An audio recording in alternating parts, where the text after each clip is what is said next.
Assalamualaikum warahmatullahi wabarakatuh. Man nafi'a wa rizqan thayyiba wa amalan mutaqabbala. Allahumma aslih lana dinana alladhi huwa ismatu amrina wa aslih lana dunyana allati fiha ma'ashuna wa aslih lana akhiratana allati fiha ma'aduna waj'alil hayata ziyadatan lana fi kulli khair waj'alil mauta rohatan lana min kulli syarr. Kita bersyukur pada Allah. Salawat serta salam semoga tercurah pada Nabi kita yang mulia, Nabi kita Muhammad sallallahu alaihi wasallam. Semoga Allah memberkahi kita di waktu pagi ini, memberikan kita keberkahan ilmu dan berbuah amal soleh, dan Allah beri taufik dan hidayah pada kita semuanya untuk bisa menyerap ilmu-ilmu yang ada. Semoga yang dalam keadaan sakit Allah berikan kesembuhan dengan segera, yang sedang berangkit kronis juga diangkat penyakitnya dengan segera, yang punya kesulitan rezeki, terlilit utang, semoga diberikan jalan keluar, dan Allah mudahkan kita untuk terus istiqomah. Sekarang kita baca zikir pagi terlebih dahulu agar urusan kita senantiasa dimudahkan oleh Allah Subhanahu wa taala. Saya tuntun. Asbahna wa asbahal mulku lillah walhamdulillah la ilaha illallah wahdahu la syarikalah lahul mulku wa lahul hamdu wa huwa ala kulli syai'in qadir. Rabbi as'aluka khaira ma fi hadzal yaumi wa khaira ma ba'dahu wa a'udzu bika min syarri ma fi hadzal yaumi wa syarri ma ba'dahu. Rabbi a'udzu bika minal kasali wasu'il kibar. Rabbi a'udzu bika min adzabin finnari wa adzabin fil qabri. Allahumma bika asbahna wa bika amsayna wa bika nahya wa bika namutu wa ilaikan nusyur. Terus nomor 5. Allahumma anta rabbi la ilaha illa anta khalaqtani wa ana abduka wa ana ala ahdika wa wa'dika mastata'tu a'udzu bika min syarri ma sana'tu abu'u laka bi ni'matika alayya wa abu'u bi dzambi faghfir li fa innahu la yakfirudz dzunuba illa anta. Baik. Selanjutnya dibuka doa nomor 37 38.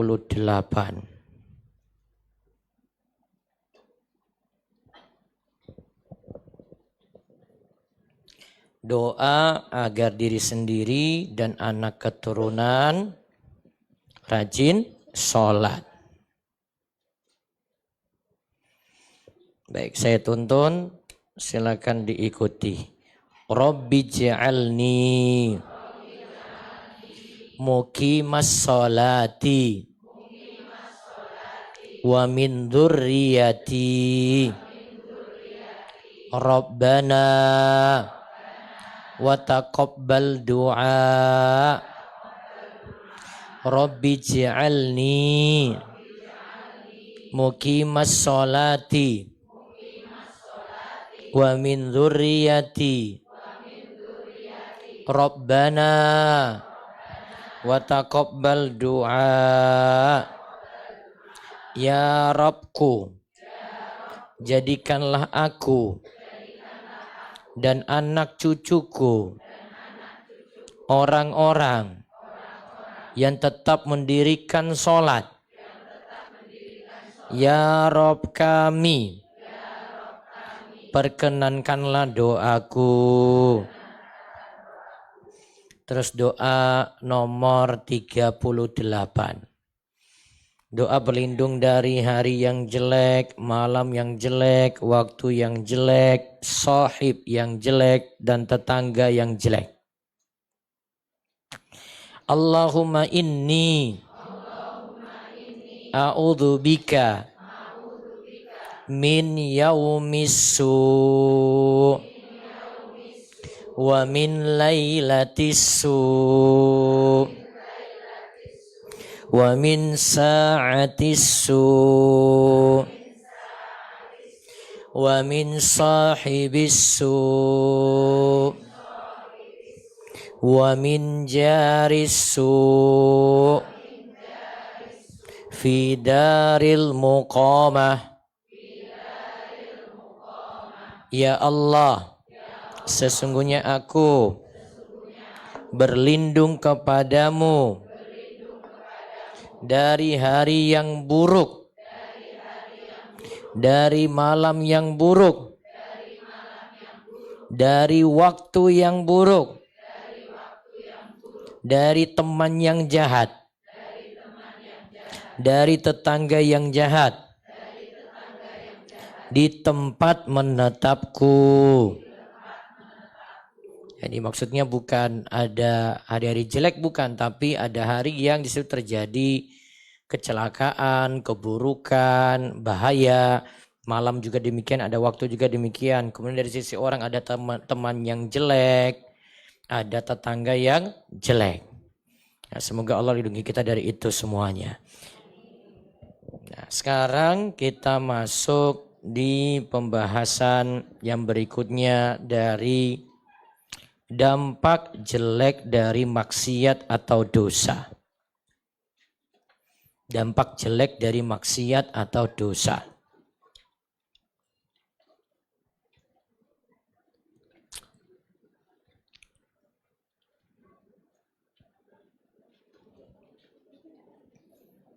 Ini nanti bulan Ramadan tetap ada pelajaran atau tidak, Bu? Dari Kementerian Pendidikan itu 1 minggu pertama libur, 1 minggu terakhir libur, Bu. Iya.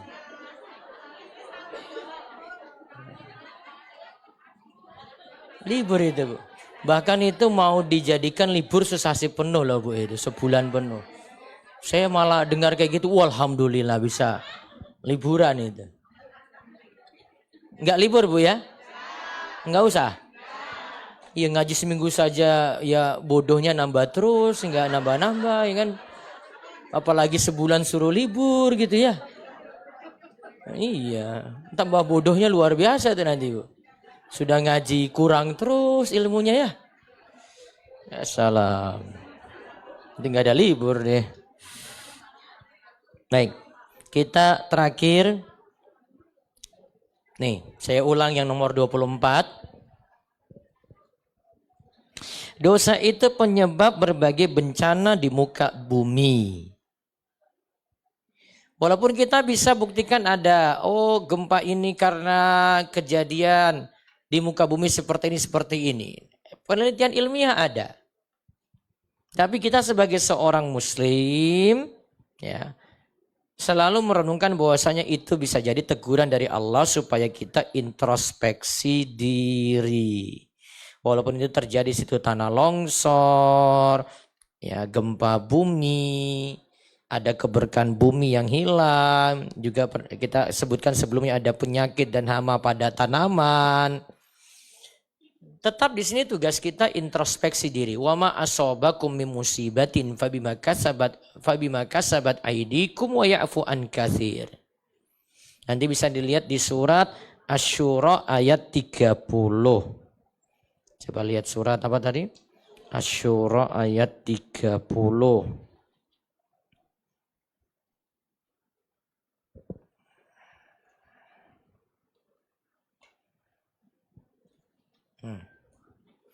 Wa ma asabakum min musibatin fabima kasabat aydikum wa ya'fu an katsir. Dan apa saja musibah yang menimpa kamu, termasuk tadi kejadian-kejadian alam tadi. Gempa bumi, tanah longsor, ada tsunami, ya.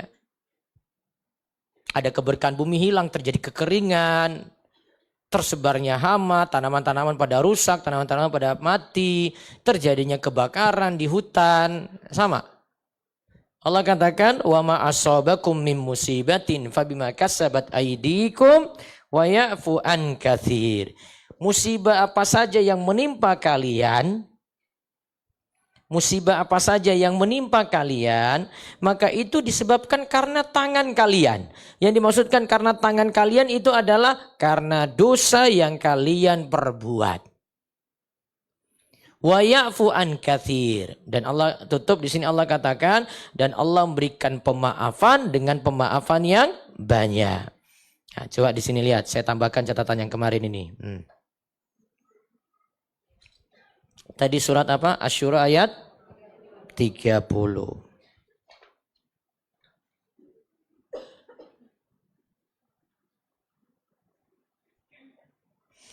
Asy-Syura ayat 30 itu menunjukkan musibah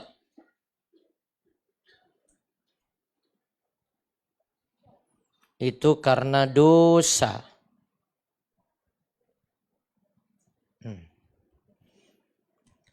Dosa kita.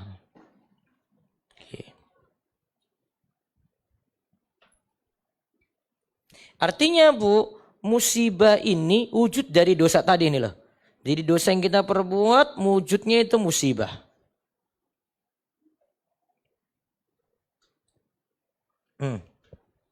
Wujudnya itu musibah.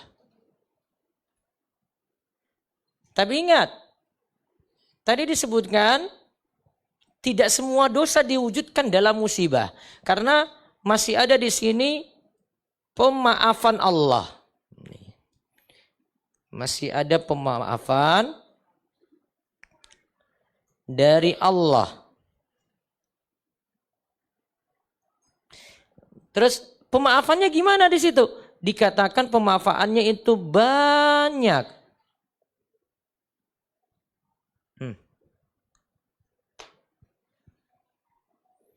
Berarti dosa yang diwujudkan pada musibah, kalau dikatakan pemaafan Allah itu banyak, berarti dosa yang diwujudkan pada musibah itu banyak apa sedikit dosanya?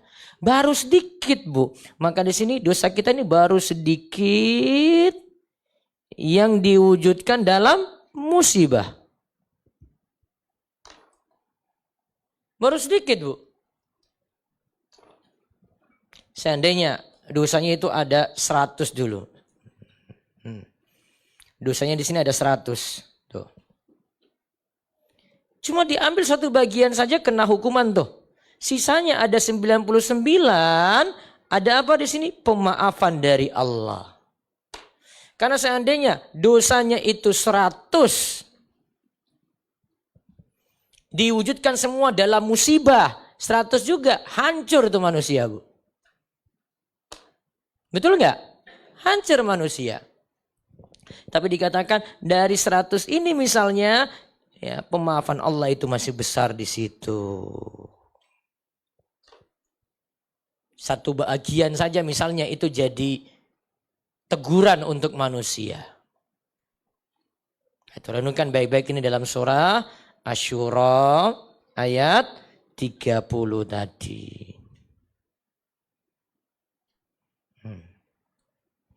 Maka biar tidak ditegur seperti itu tugas kita.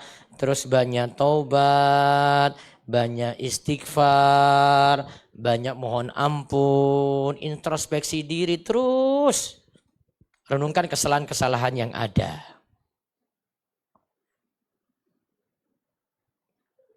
Nah, kalau kita nyambungkan dulu pernah kita bahas. Sabar itu ada 2. Ada yang sabar dari menghadapi musibah di luar kehendak manusia, dan ada sabar dalam menghadapi musibah yang karena sebab manusia. Maka wujud dosa itu bisa pada musibah yang dua macam. Kalau saya sambungkan dengan penjelasan dulu pernah kita bahas tentang buku Bersabar Ketika Disakiti itu ya. Nanti di sini wujud musibah tadi bisa dua.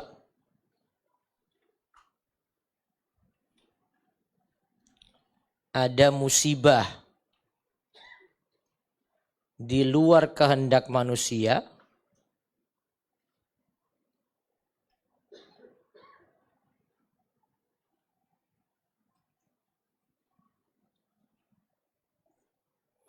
Oke, ini satu. Seperti apa contohnya, Bu? Contohnya apa, Bu?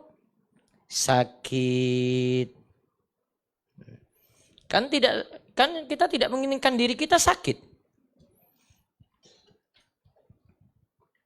Tadi ada kaitannya tanah longsor, gempa bumi, masuk sini.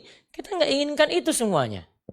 Ada sakit, ada bencana alam. Manusia nggak inginkan itu, malah pingin selamat. Nah ini pertama, Bu. Terus ada wujud musibah itu bisa jadi musibah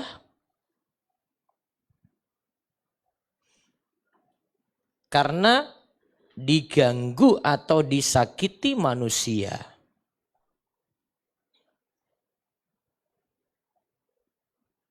Disakiti manusia.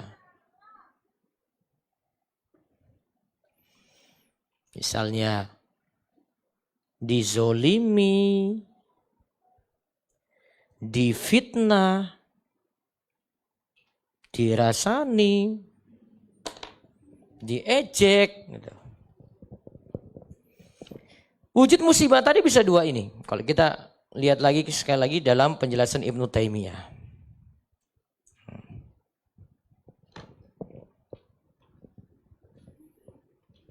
Tapi yang kita bahas di kitab Ad-Da' wad-Dawa, ya, yang kita bahas kali ini wujud musibahnya itu ya, khusus yang di luar kehendak manusia. Ada tanah longsor, ada gempa bumi, ada banjir, ada tsunami, ada hama, itu. Ya, ini wujud musibahnya. Tapi bisa dua-duanya ini, Bu. Kadang dari orang lain yang sakiti kita. Kata Ibnu Taimiyah, di poin kedua itu malah disuruh introspeksi diri. Suruh koreksi diri. Daripada mikir untuk balas. Daripada mikir untuk balas dendam. Itu ya. Tapi ingat sekali lagi, pemaafan dari Allah itu banyak. Itulah kasih sayang Allah Subhanahu wa taala pada kita. Padahal kita sudah buat maksiat, buat dosa, tapi bentuk pemaafan Allah itu begitu banyak. Nah, terus kita lihat yang berikutnya, nomor 25.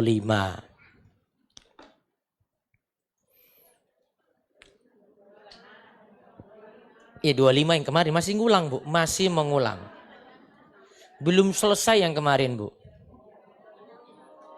Belum selesai. Tadi baru saya ulang 24. Terus sekarang 25. Gitu, Bu. Lanjut, Bu, lanjut. Ini belum Ramadan, Bu. Kalau sudah Ramadan lebih error lagi, Bu, nanti. Blank ini tiba-tiba, aduh, ngantuk lah, campur inilah, campur itu. Wah. Ini masih belum Ramadan nih, Bu. Kalau Ramadan lagi lebih error lagi ini. Sudah, nomor 25 tadi ya. Ini yang masih mengulang kemarin nih, Bu. Yang 25 belum selesai. Sudah fokus, Bu? Tambah istighfar lagi. Astagfirullahaladzim. Astagfirullahaladzim. Ya Allah, kok saya nggak fokus-fokus. Ya. Nah, lanjut. Oke, yang 25.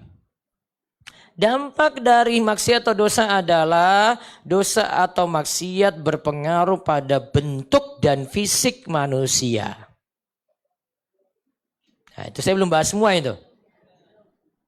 Saya baru singgung tentang tinggi Nabi Adam. Nanti kita lihat hadisnya ulang. Tinggi Nabi Adam awalnya, kalau kita lihat nenek moyang kita tuh, Nabi Adam alaihissalam tingginya itu 60 hasta. Kemarin sekitar berapa meter? 30 meter.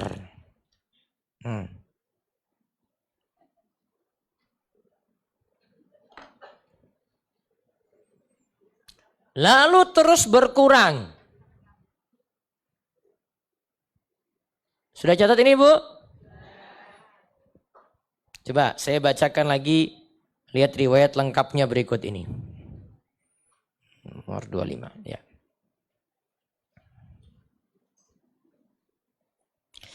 Wa amma ta'siru dzunubi fi suwari wal khalqi. Dosa juga mempengaruhi bentuk fisik dan penciptaan manusia. Faqad rawa Tirmidzi fi jami'ihi. Imam Tirmidzi meriwayatkan dalam kitabnya Jami' at-Tirmidzi. Ada riwayat bahwasanya Nabi Shallallahu Alaihi Wasallam itu bersabda, "Khalaqallahu Adama wa tuluhu fis sama'i situna dhira'an." Allah menciptakan Adam dengan tinggi 60 hasta di langit. Tadi berapa? Sekitar berapa meter? 30 meter. Walam yazalil khalqu yanqusu hatal ana. Sejak saat itu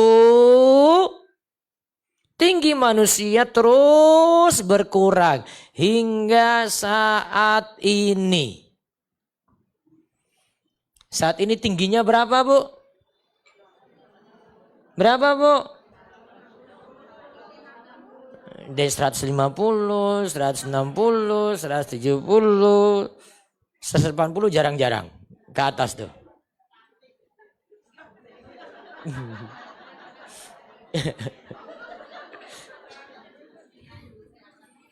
Terus lanjut lagi. Beliau katakan lagi. Imam Ibnu Qayyim katakan, fa idza aradallahu ayutahhiral arda minadh-dhalamati wal khaunati wal fajarati yukhriju 'abdan min ibadi min ahli baiti nabiyhi sallallahu alaihi wasallam fayamla'ul arda qistan kama muliat jawran wa yaqtulul masihul yahuda wan nasara. Ketika Allah mengendaki untuk orang yang berkhianat dari orang-orang fasik yang gemar maksiat, maka Allah akan mengutus seorang hambanya dari keluarga Nabi Sallallahu Alaihi Wasallam yang akan memenuhi bumi dengan keadilan, sebagaimana sebelumnya dipenuhi dengan kezaliman. Jadi bumi ini ingin dibersihkan dari kezaliman.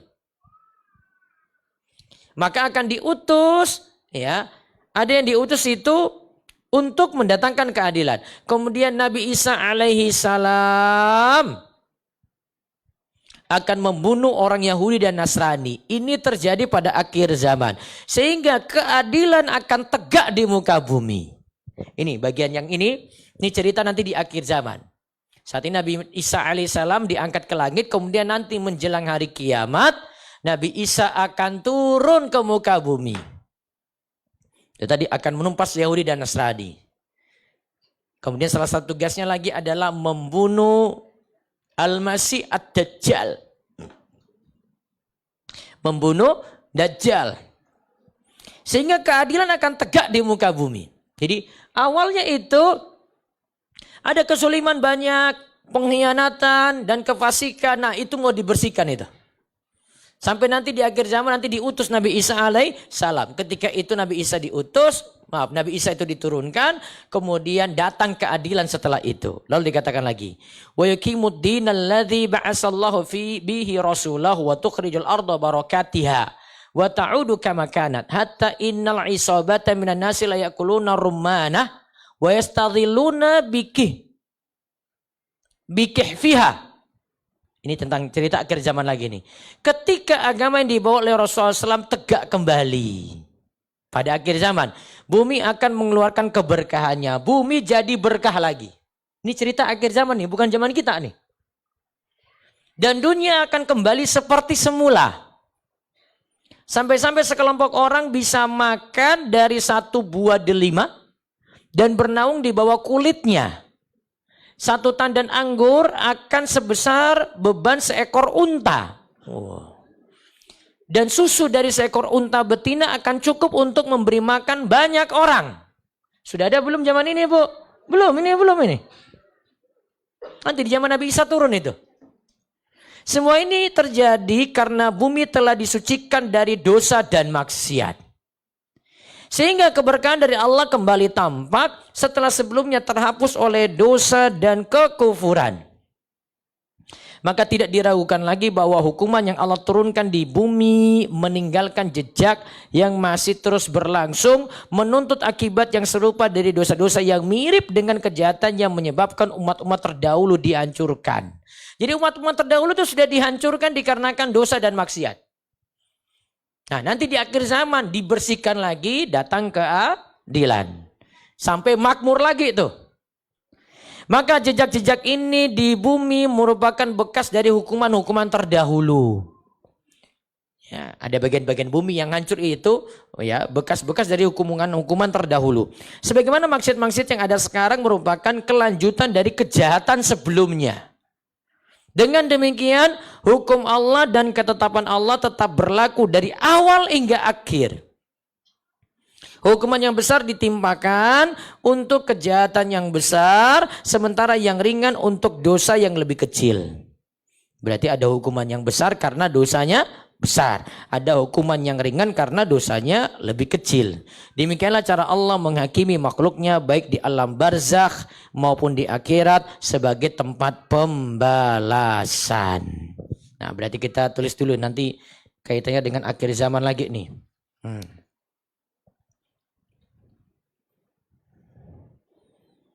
Ya, lantaran dosa bentuk fisik manusia berubah. Oke, manusia berubah.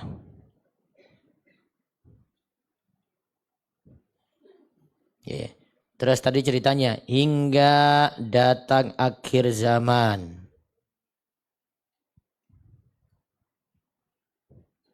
Tadi yang turun ke muka bumi siapa? Gak datang akhir zaman dengan turunnya Nabi Isa. Nabi Isa alaihi salam. Lantas kezoliman dibersihkan. Bumi kembali makmur atau tidak? Kembali makmur. Bumi kembali makmur.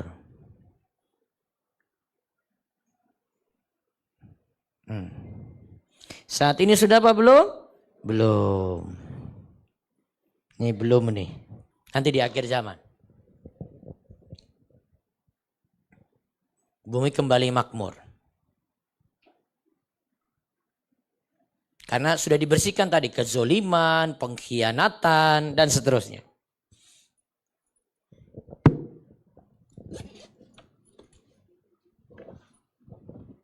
Berarti nanti di akhir zaman nggak ada kezoliman lagi itu. Nggak ada yang ngerampas harta orang, nggak ada yang ngerampas tanah orang, nggak ada yang ngerampas duit, gitu. Kan ada yang nggak ada kerjaan rampas duit ibu-ibu kan? Kalau ibu datang situ dia belum ada, tapi pas mau pergi, keluar dia. Kasih karcis ke ibu. Siapa itu?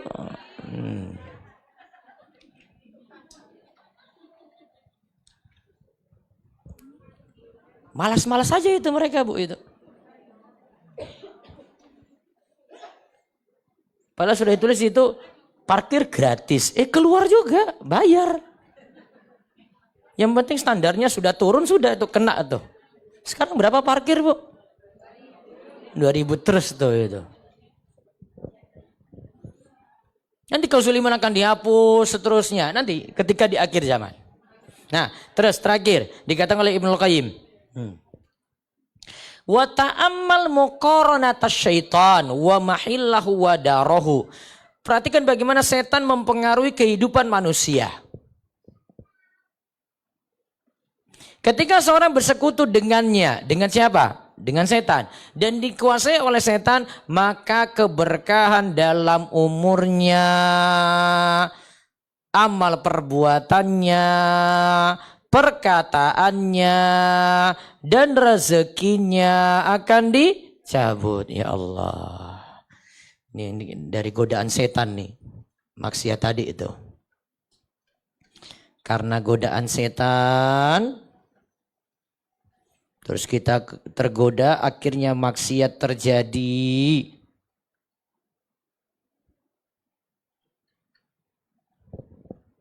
Akhirnya banyak keberkahan hilang tuh.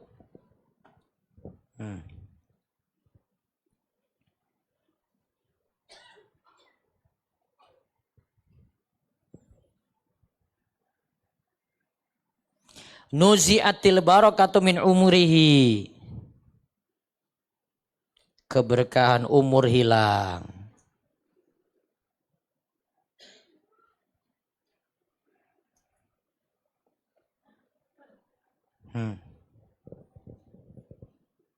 Juga keberkahan amal hilang.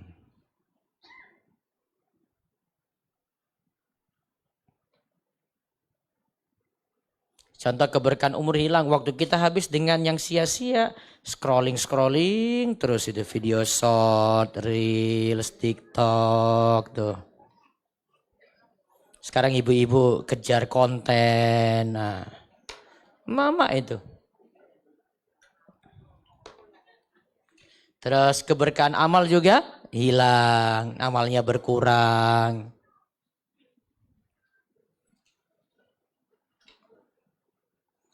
Di antara buktinya sedikit pegang Al-Quran. Yang kebanyakan pegang apa, Bu?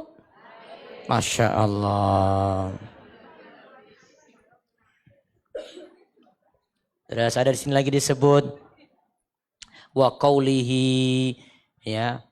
Keberkahan ucapan juga hilang. Kalimat-kalimat yang baik, sopan, santun hilang, Bu.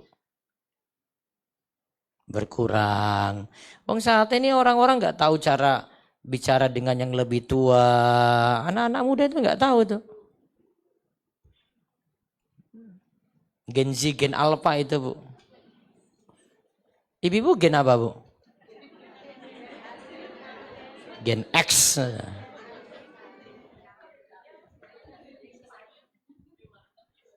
Terus rezekinya juga keberkahan hilang. Tuh. Ya Allah.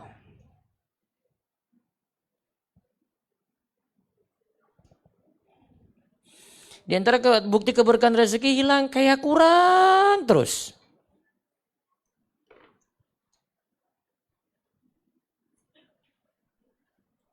Walamma asharat ta'atu fil ard ma asharat. Terus saya bacakan lagi tadi. Setelah yang itu hilang tadi. Begitu pula ketika ketaatan kepada setan semakin meluas di bumi, keberkahan akan dicabut dari setiap tempat yang dipenuhi oleh kemaksiatan kepadanya. Jadi ada maksiat di tempat itu, keberkahan di situ dicabut. Karena itulah tempat tinggal setan adalah neraka jahim yang tidak mengandung sedikit pun ketenangan. Di dalam neraka jahim itu tidak ada kasih sayang, tidak ada keberkahan. Yang jelas yang kita pelajari saat ini di muka bumi ini, keberkahan-keberkahan ini hilang nih. Berarti ya tinggalkan maksiat, tinggalkan dosa. Kalau enggak kita hilang ini nih. Keberkahan umur, keberkahan waktu, keberkahan amal, dalam ucapan dan rezeki.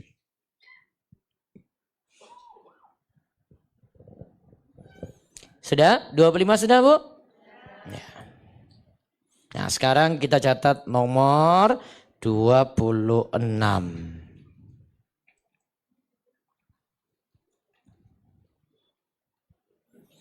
Baik, saya bacakan dulu di sini judulnya.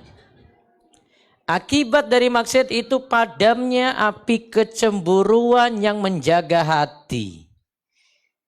Ini bukan cemburu dalam hal romantis. Romantis ini bukan, Bu. Nanti ada penjelasannya. Padamnya api kecemburuan yang menjaga hati.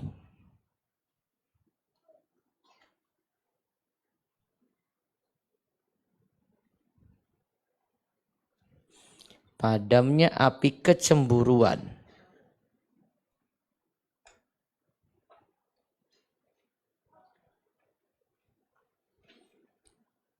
yang menjaga hati. Bahasanya itu kita sebut dengan ghirah. Ghirah.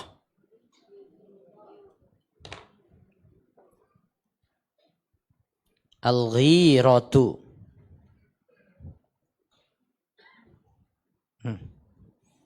Ya sini ghirah.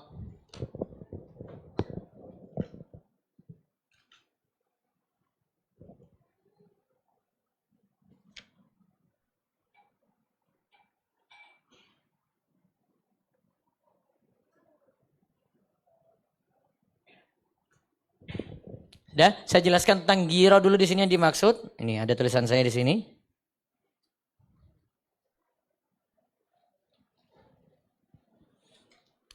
Saya bacakan dulu, saya kasih ringkasannya.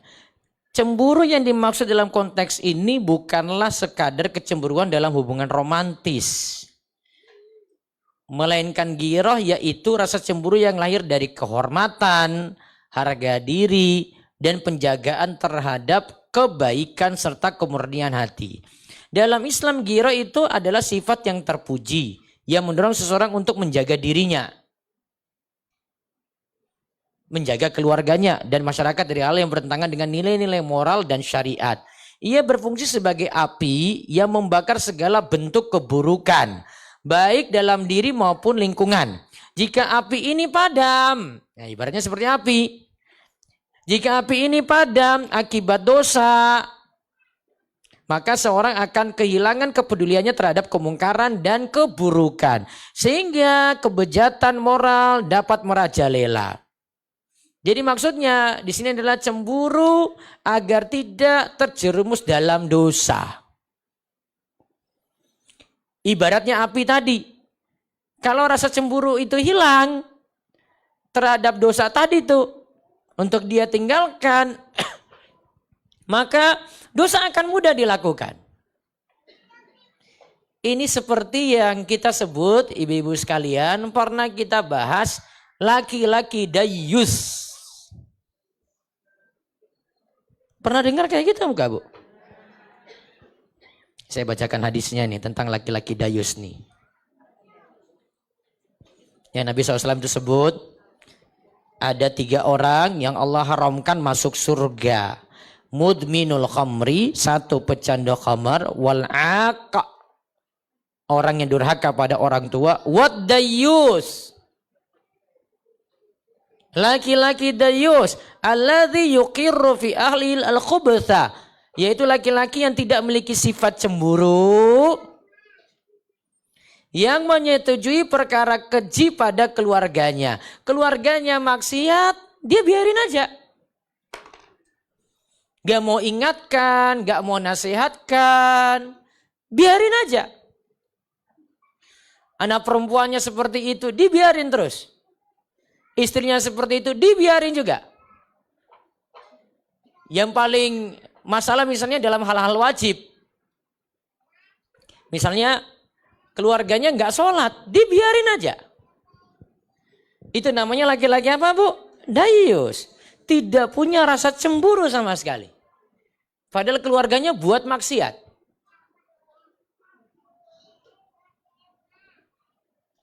Jadi rasa cemburu di sini ya membiarkan keluarganya bermaksiat tanpa mau mengingatkan.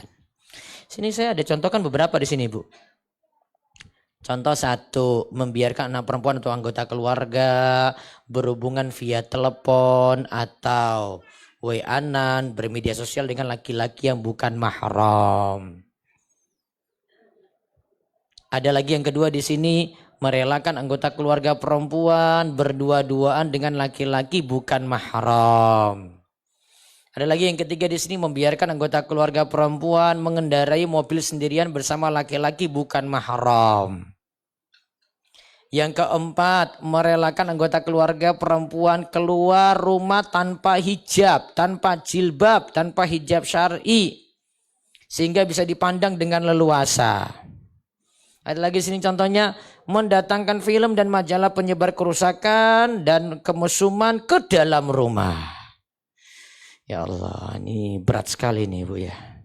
Jadi laki-laki itu punya tanggung jawab yang berat pada anggota keluarganya seperti itu. Dia mesti ingatkan itu Bu. Coba kita baca apa yang dimaksudkan dengan ghirah yang tadi dikatakan oleh Imam Ibnul Qayyim. Beliau sebut gini. Saya balik. Panjang nih tentang ghirah nih.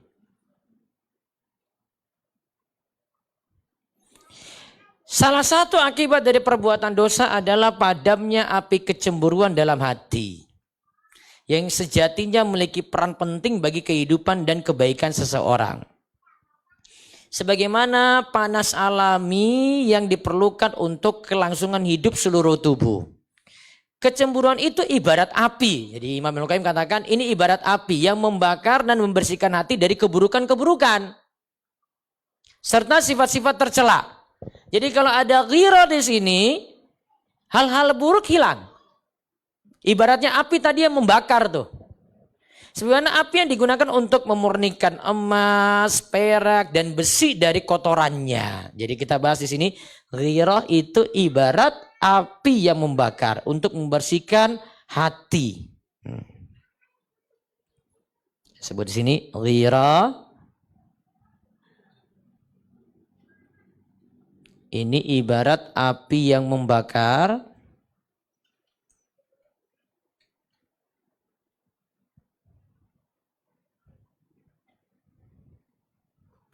yang membersihkan hati dari kotoran-kotoran.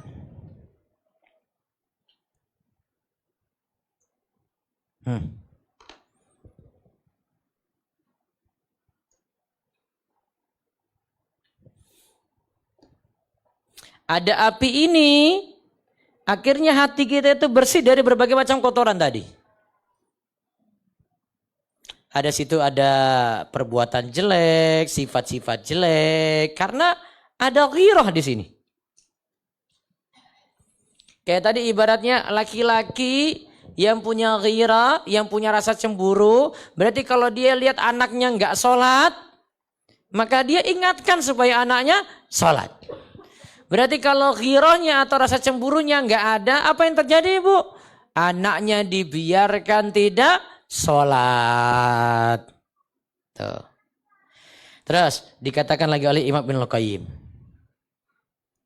Orang yang paling mulia dan memiliki tekad yang tinggi adalah mereka yang paling besar rasa cemburunya terhadap dirinya sendiri, keluarganya dan juga umat secara umum. Oleh karena itu Nabi Muhammad Sallallahu Alaihi Wasallam adalah manusia yang paling besar rasa cemburunya terhadap umatnya.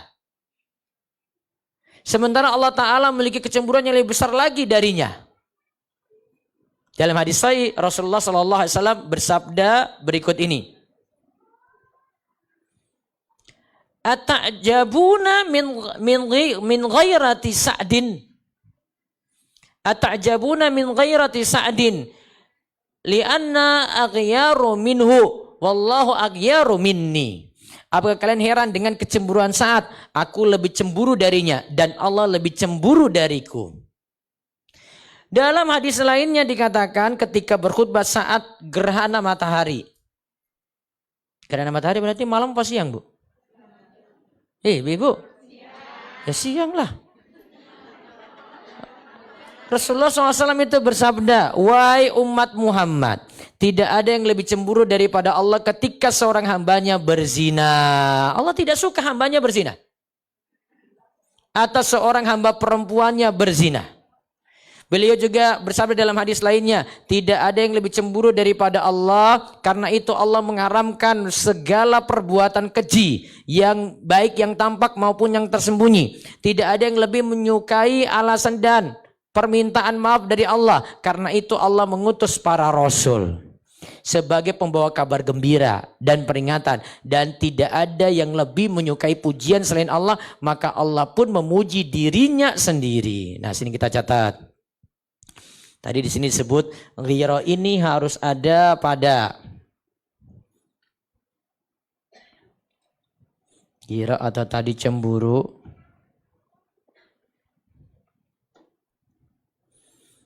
Ini saya tulis ya, terhadap maksiat.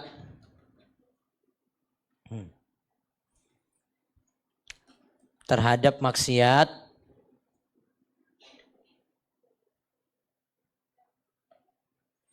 ini harus ada pada diri sendiri. Jadi jangan sampai suka dirinya maksiat. Yang kedua, keluarga. Seperti tadi laki-laki yang tidak punya rasa cemburu tadi disebut apa? Dayus. Terus terhadap umat. Jadi satu, diri sendiri. Cemburu kalau diri sendiri berbuat dosa, maksiat, kezoliman. Yang kedua, pada keluarga. Orang-orang dalam rumah. Terus pada umat. Yang ketiga.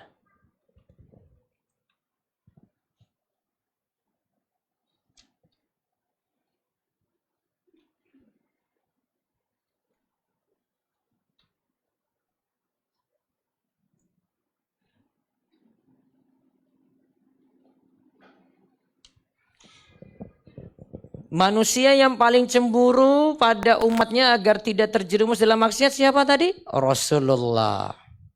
Kita bahas ini manusia yang paling cemburu pada umatnya. Agar umatnya selamat dari maksiat. Agar selamat dari maksiat.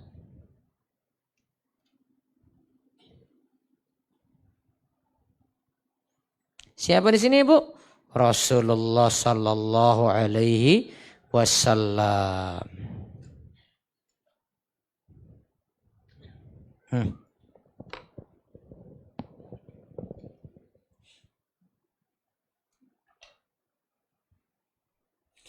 Seperti tadi kata Nabi SAW, "Atajabuna min ghairati Sa'din?"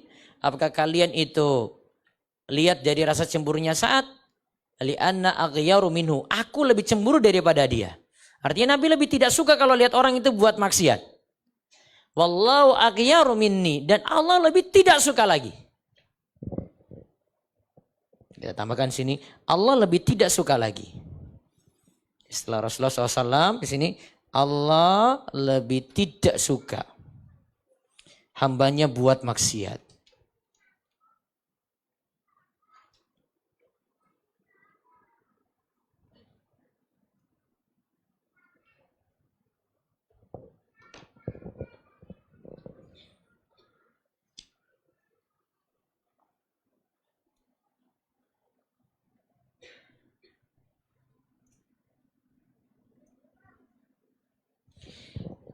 Nah, karena Allah itu tidak suka seperti ini, disebutkan dalam hadis tadi itu, Allah tidak suka lihat hambanya berbuat maksiat, berarti Allah itu lebih cemburu, maka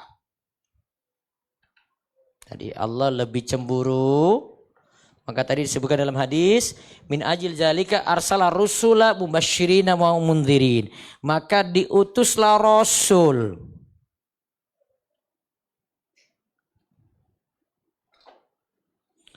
Rasul itu tujuannya apa? Mubasyirin, memberi kabar gembira.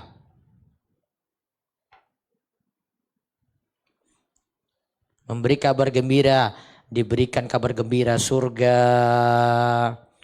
kenikmatan-kenikmatan di surga, terus memberi peringatan. Memberi peringatan.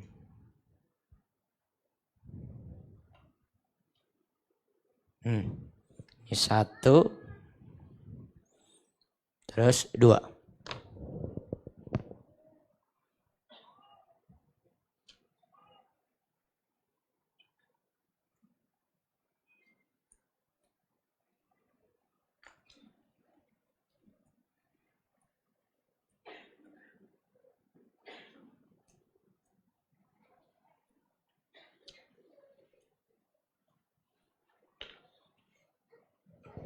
Nah, nanti catatan terakhirnya Bu, setelah Allah itu tadi katakan Allah lebih cemburu, terus diutus apa?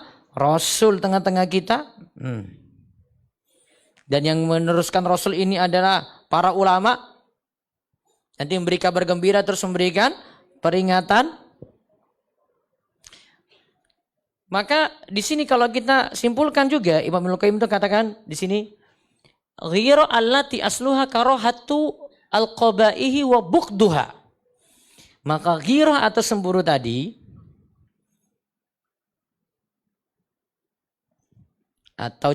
tadi itu sama dengan tidak suka atau benci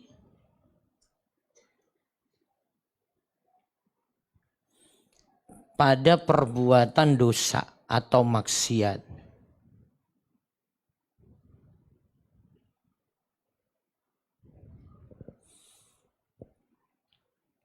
Imam Ibnu Qayyim bilang seperti itu. Tapi walaupun Allah tidak suka atau benci, begitu juga Rasulnya. Nah, di sini diimbangkan dengan tetap di situ disampaikan udzur atau pemaafan. Walaupun di sini ada tidak sukanya, tapi selanjutnya setelah ghirah itu datang rasa kasih sayang.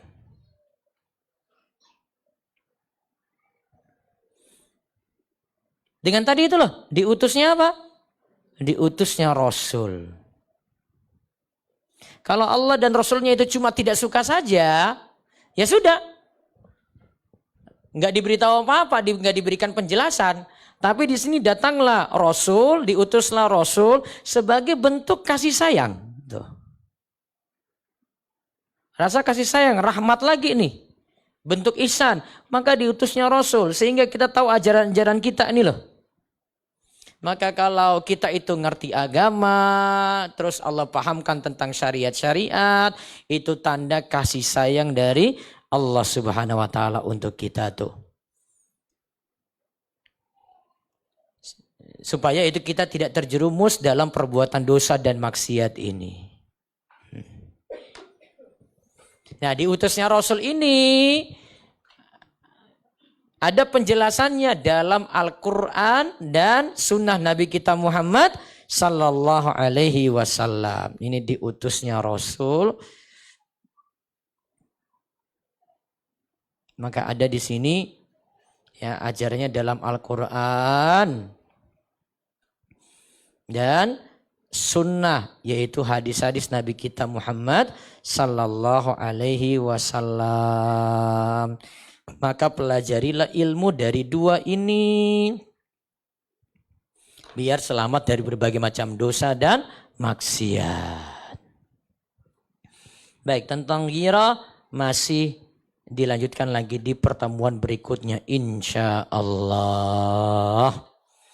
Semoga Allah beri taufik dan hidayah, Allah jaga pendengaran kita, penglihatan, tangan, kaki kita, serta hati, dijauhkan dari segala macam bentuk maksiat.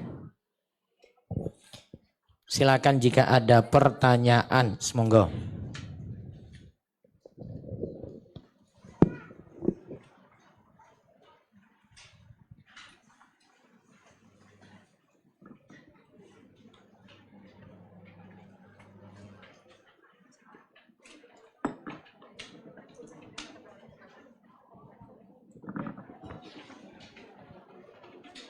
Ibu-ibu ada yang ingin bertanya?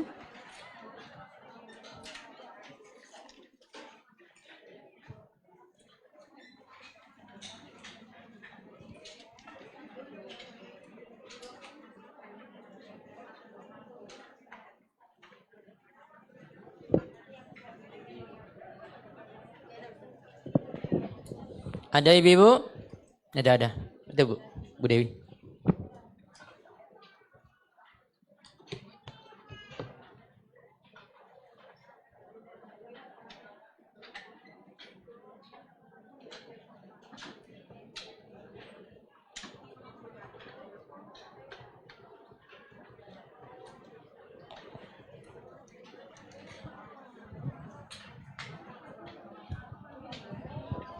Ya, silakan. Oke. Bismillahirrahmanirrahim. Assalamualaikum warahmatullahi wabarakatuh. Waalaikumsalam warahmatullahi wabarakatuh. Afwan Ustaz, izin bertanya terkait dampak maksiat ya. Tadi kan disebutkan ada berbagai macam musibah Ustadz. Iya. Kemudian yang ingin saya tanyakan adalah untuk kematian anggota keluarga misalkan, apakah itu termasuk salah satu dampak dari maksiat yang dilakukan? Baik. Makasih, jazakumullah khairan. Kita bagi ibu-ibu sekalian ada disebut ujian. Yang tujuannya itu untuk naik level. Dan ada yang kita sebut dengan musibah atau azab. Dua hal ini harus dibedakan, Bu. Musibah atau azab yang tadi kita bahas untuk pelaku dosa atau maksiat. Maka itu dapat kita katakan siksa. Dapat kita katakan azab. Itu yang kemarin kita singgung juga tentang keadaan kaum Samud. Mereka dapat musibah, dapat azab, dapat siksa. Dikarenakan mereka itu bermaksiat nggak mau taat Rasul. Nggak mau taat Nabi Soleh. Sehingga mereka ditimpakan angin, ditimpakan suara yang besar. Sehingga mereka tewas semuanya ketika itu. Nah, sedangkan untuk orang beriman ketika ada kehilangan, kemudian dia sedih, kemudian dia sakit, maka kita sebut itu ujian untuk naik level. Maka bedakan dua itu, Bu. Nah, itu secara umum, tapi ini ingat, posisi kita ketika kita dapati suatu musibah, kita jangan sebut antara dua satu itu. Kalau kita ya, kita kalau milih itu kondisi kita kalau kita kena musibah atau sakit, ya. Jangan langsung bilang, wah ini saya naik level nih, saya memang orang beriman yang luar biasa. Malah kebalikannya, rendahkan. Supaya gak merasa di atas. Menjatuhkan diri, hinakan diri, ya, maka yang direnungkan apa? Ini karena dosa-dosa saya. Enak kayak gitu. Tapi kalau langsung kondisi kita itu, langsung kita bilang, saya itu karena imannya luar biasa, akhirnya sekarang saya diuji dengan penyakit kayak gini. Akhirnya nggak mau sadar-sadar juga. Padahal masih ada dosa, dosa ini dan dosa itu. Kita belum sadar di situ. Maka kalau untuk diri kita sendiri, sifatnya itu suuzon. Berprasangka jelek maksudnya apa? Jatuhkan diri. Nggak banggakan diri. Tetapi kalau untuk orang lain, kebetulan orangnya ini adalah orang soleh. Orang ini adalah orang yang memang taat agama. Maka sifat kita itu kalau lihat dia dapat sesuatu, dapat kesedihan, dia itu sedih, dia punya masalah. Nah, maka kita husnuzon pada dia. Itu karena cobaan, karena iman dia. Untuk diri kita rendahkan, untuk orang lain kita berprasangka baik. Secara umum seperti tadi. Siksa, musibah, azab untuk pelaku maksiat. Tetapi kalau ujian untuk naik level, untuk siapa? Orang-orang beriman. Tapi kalau diri kita mending kita milih yang kedua. Itu karena maksiat saya. Tapi kalau untuk orang lain, husnuzon pada dia. Jelas? Oke. Semoga Allah beri taufik. Ada lagi? Ya, silakan, Bu.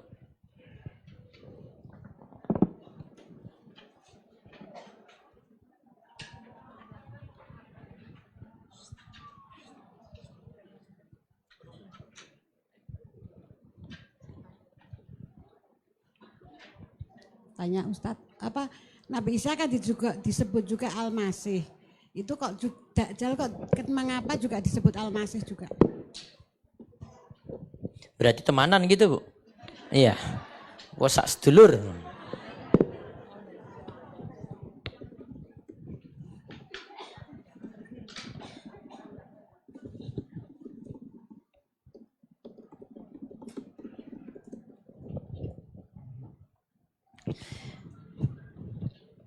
Dua-duanya gelarnya sama. Al-Masih. Al-masih itu berasal dari kata masaha, artinya mengusap.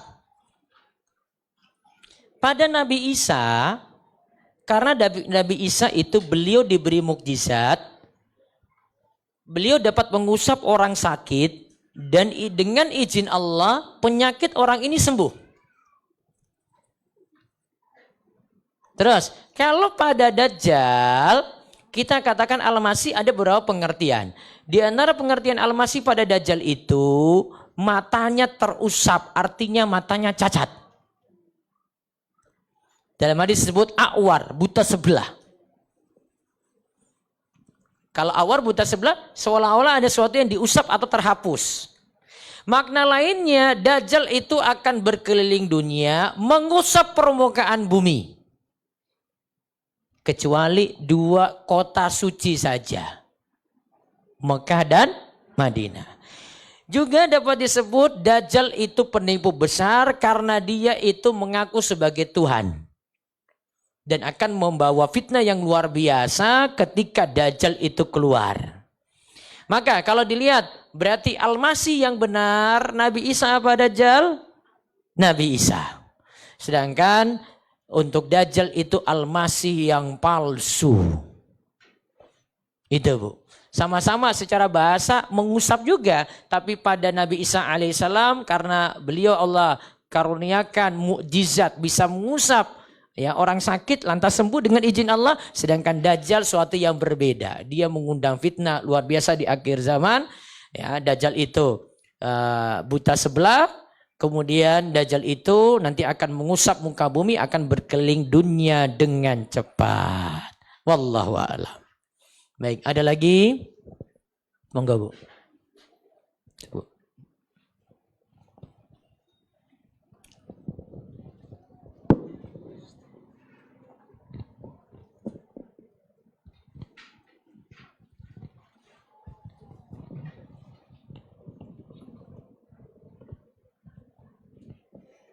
Assalamualaikum Ustadz. Waalaikumsalam warahmatullahi wabarakatuh. Izin bertanya, ini agak keluar dari materi hari ini.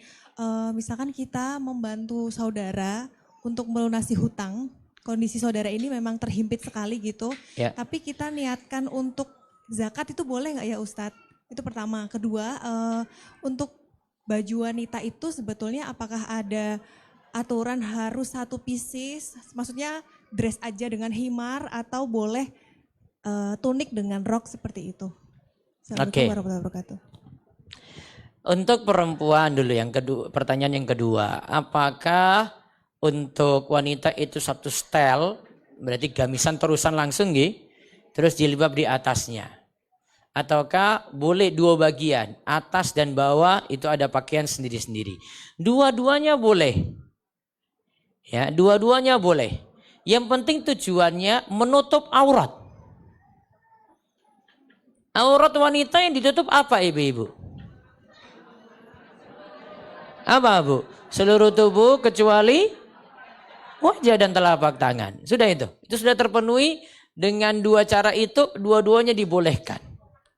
Nah, nanti kita kembalikan ke pembahasan ya kriteria pakaian yang syar'i atau kalau para ulama sebut itu jilbab muslimah. Kalau para ulama sebut pembahasan jilbab muslimah itu bukan perkara masalah di atas saja Bu, jilbab atas itu bukan. Tapi kalau para ulama nulis atau jelaskan tentang jilbab muslimah, pakaian seluruhnya. Ya, pakaian seluruhnya. Bahkan kalau dibahas pakaian seluruhnya ya, ini pakaian mau dia di luar, dia mau aktivitas apapun, ya kriterianya sama. Dia mau jalan, dia mau ngaji, dia mau jalan-jalan dengan keluarganya, dia mau olahraga, kriterianya sama. Ya, nanti itu di pembahasan jilbab muslimah atau pakaian syar'i untuk muslimah. Terus tadi yang pertama, apa tadi Bu?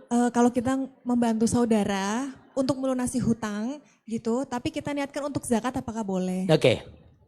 Di antara kriteria zakat, di antara orang-orang yang dapat zakat, seperti di surah At-Taubah ayat 60. Innama shadaqatu lil fuqara wal masakin wal amilina 'alaiha wal mu'allafati qulubuhum wa fi riqab wal gharimin wa fi sabilillah wa ibni sabil.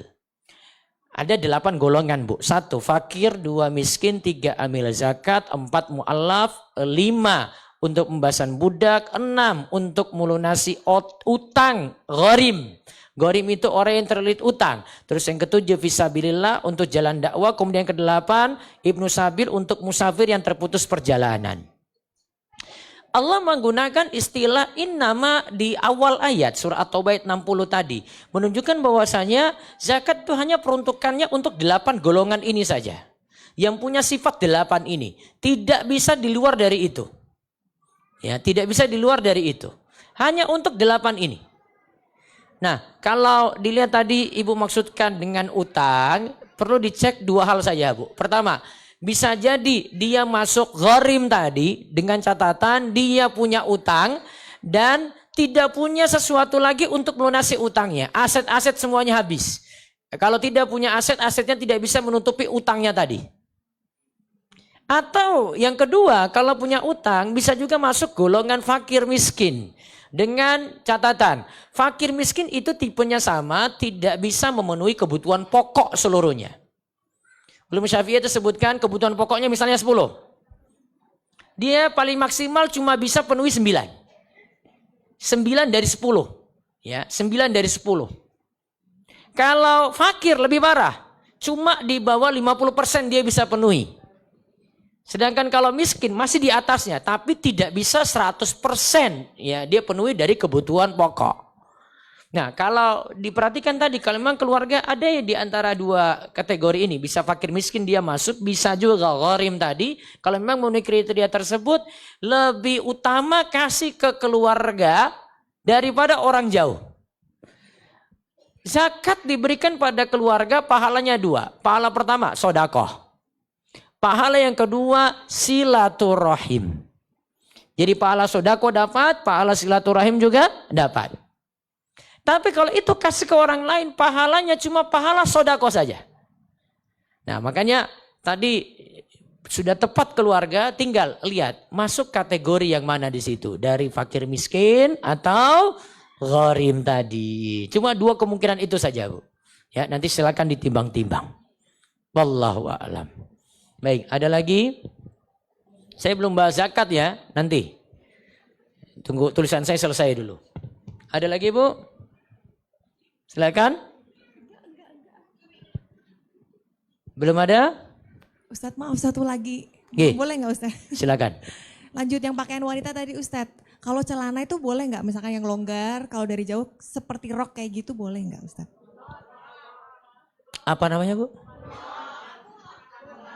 Dari jauh seperti rok, dari dekat celana. Iya sebenarnya celana Ustadz. Kulot lah biasa dibilangnya.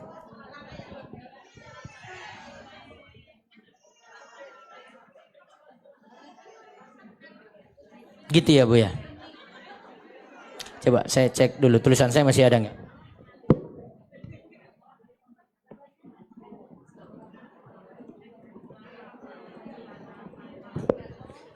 Ya, nih. Ini tulisan saya sadis-sadis nih kalau Bu. Aduh, berat ini jawabnya nih, Bu. Kalau nulis mah saya cuma nulis doang, Bu. Tapi kalau ngomong itu saya mikir-mikir, Bu. Sini ada beberapa tulisan saya, nanti bisa cek ya. Hukum wanita memakai celana panjang, musibah wanita muslimah memakai celana panjang. Terus hukum memakai celana ketat, ini gak masuk. Ini coba, sini. Ini kayaknya ada perkataan dari Syekh penulis Sahih Fiqh Sunnah. Ini aja.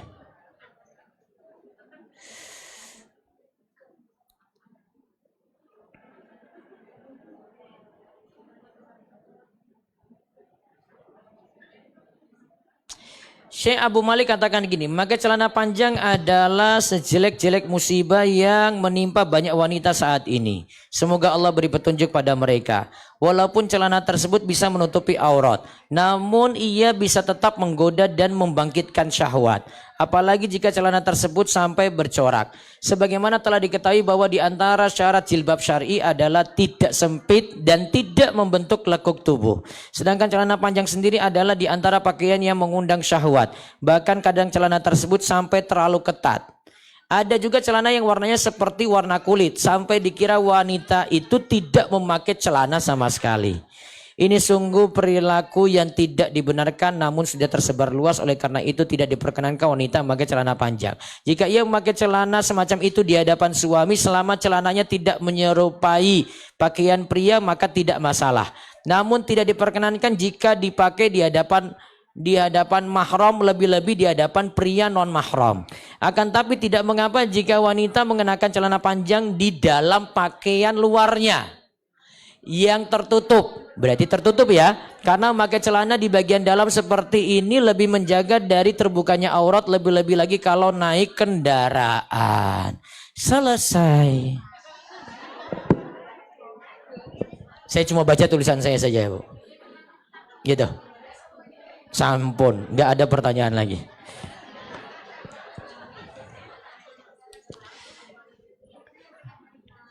Masih dibuka donasi sembako kebutuhan 62,5 juta. Saat ini masih 8,2 juta. Ayo ibu-ibu, biar Allah segera ngangkat kita dari berbagai macam musibah, Bu. Dibuka pendaftaran kajian akbar di Kulon Progo tanggal 26 Februari 2025 hanya untuk 50 jamaah. Monggo silakan daftar. Cukup? Oh, kajian akbarnya gratis. Nanti transportnya? Transportnya juga gratis. Masya Allah. Semoga Allah berkahi rezekinya. Baik. Itu saja kita cukupkan. Mudah-mudahan panjang umur. Allah berkahi untuk segala aktivitas kita. Terus berusaha untuk ngaji tambah ilmu. Dan mudah-mudahan kita diberikan keistiqomahan. Demikian kita tutup, kalian doa kafaratul majelis. Semoga subhanakallahumma bihamdika asyhadu an la ilaha illa anta astaghfiruka wa atubu ilaik. Assalamualaikum warahmatullahi wabarakatuh.